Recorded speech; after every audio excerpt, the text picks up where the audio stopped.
being given a computer chip smart ID card. Do you know how much money there is in that? And a control system with remote sensors watching these people and satellites in space, hidden video cameras and all of the paraphernalia, TVs that can watch you while you're watching them, chips in your phone where they can listen in on your conversations and what you're doing even in your bedroom while the phone's on the hook. And they don't have to go through the phone company. There's so much technology here, so much money, so much profiteering. This could be the biggest money-making project in the history of the world. And they all want a piece of it. Our friends in the business world. Well, he did tell me that Dr. Crusoe, who was not available at that time, was, and then he blurted out something that really is very unusual. I'd like your opinion of it. He said, Dr. Crusoe, Mr. Mars, is the father of the child. I wondered about that. Does that mean Lucid is only a child now? It's going to get bigger and bigger until it grows into some kind of a monstrous behemoth? Well, the Bible certainly talked about a behemoth in Job. I think it's Job chapter 40. Behemoth and Leviathan. Maybe that's part of it. I don't know. But the father of the child. Sort of ominous wording. But perhaps just accidental. But in any case, Dr. Lamb said he didn't know what Lucid meant. And if he did know, he really couldn't tell me. I would have to talk personally to Dr. Crusoe. By this time, I'd become convinced, of course, that it was Lucifer's identification system. And I did mention that to Dr. Lamb, but he said, no. Well, finally, I did, to end the mystery, we did contact Dr. Crusoe on email. We communicated back, and at first he would not tell me what it meant. And then finally he came up with some words that he says it means. He said that Lucid means logical, universal, computer, interactive data bank. Okay, that's what he says. And it's, whether you want to believe him or not, we will see. Well, now the interesting thing about these Universal Biometrics Card that you're all just dying to get and to have in your pocket, and by the way, this is going to be a sort of a halfway thing, because eventually, you know, they're going to have to put a chip in your body to truly control you, so that the satellites overhead and their sensors will know where you're at any and all times. These global positioning satellites. You know, one of the experts, so-called, on Hillary Clinton's Medicare System Plan Committee, Dr. Mary Jane England, said, yes, we need for people to have a national ID card with a smart chip in it. But actually, she said, we need to go beyond that. We now have the technology to give every person in America a chip in their body.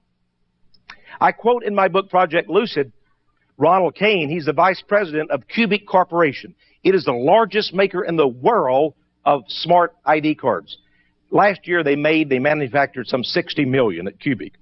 He said, quote, if we had our way, we would give every baby a chip in the ear in the maternity ward.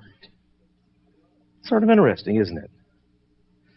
Not too long ago, Craig McCall, maybe some of you know of him if you read Forbes and Business Week and those kind of business journals. His corporation was bought up by AT&T for billions of dollars. He's one of the cellular phone giants, Craig McCall. Very visionary man. But he sort of shocked people at a press conference. They were asking Mr. McCall about the newest technology, and he said, well, we're at the point now where we're able to implant biochips in people's brains, and very soon we'll be using these. And the FCC, the Federal Communications Commission, I think, said Mr. McCall, should go ahead and set aside frequencies on the spectrum and get ready so that when we send these messages directly to people's minds, their brains, we'll have the frequencies. FCC needs to get ahead of the power curve in planning. Wow. A chip. It can make you smart. Maybe you'll have like an encyclopedia in your mind, a walking high IQ. Or maybe they could put a chip and send message in your mind and make you love the Antichrist. I don't know. But we start off in Lucid with just this little innocent UBC. And it's going to replace every card. They say this is an all-source one card for everybody. And they do want to give it to you by the year 2000. Now, it's called the Universal Biometrics Card. You might say, what are the biometrics? Here's what they want to do. And all of this is explained in the Narc Officer and in my book, Project Lucid. First of all, they're going to set up centers across America. And just like you have your driver's license, you go in these centers and get this card issued. And of course, they're going to give men, women, children, and even babies in birthing centers and hospitals this card. Here's what because they'll want to make sure it's you. Because right now, all of the driver's license and everything, they're all, they have some kind of defects. They can be copied, counterfeited, etc. They're going to have some foolproof methods with the UBC. And it's going to be a boon to all of you. It's for your own good. And I'll tell you why in just a minute.